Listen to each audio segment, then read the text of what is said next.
రైతన్నకు అందుతా ఉన్న భరోసా, ఆ రైతన్నను ప్రతి అంశంలోనూ కూడా చెయ్యి పట్టుకొని నడిపిస్తా ఉన్న ఆ మంచి వ్యవస్థలతో, బాగుపడిన వ్యవస్థలతో ఆ రైతన్న కోరుకుంటా ఉన్నాడు, ఒక్క జగన్ ఉంటేనే మాకు క్రమం తప్పకుండా రైతు భరోసా వస్తుంది, ఒక్క జగన్ ఉంటేనే మా గ్రామాలలో ఆర్బీకే పనిచేస్తుంది, ఒక్క జగన్ ఉంటేనే దళారీలు లేకుండా మా పంట అమ్ముకునే పరిస్థితి వస్తుంది అని ప్రతి రైతన్న ఈ రోజు తోడుగా ఉన్నాడు.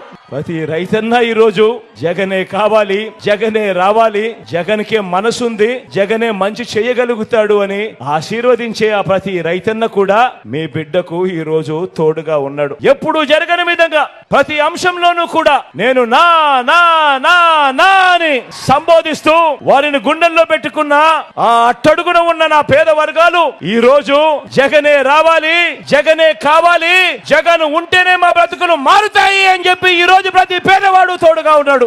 గతంలో ఎప్పుడు జరగని విధంగా మంచి జరిగింది కాబట్టి ఆ పేదల గుండెల్లో పెట్టుకున్న జగన్ కు వారంతా కూడా తోడుగా ఉన్నారు. ప్రతి ఇంట్లోనూ జగన్ కు అండగా ఉన్నారు.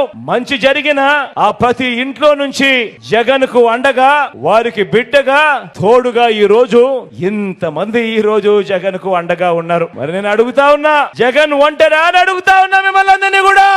రెండు చేతులు పైకెత్తారా బా, ఇలా ఇలా ఇలా ఇలా ఇలా ఇలా ఇలా ఇలా ఇలా ఇలా ఇలా ఇలా ఇలా ఇలా.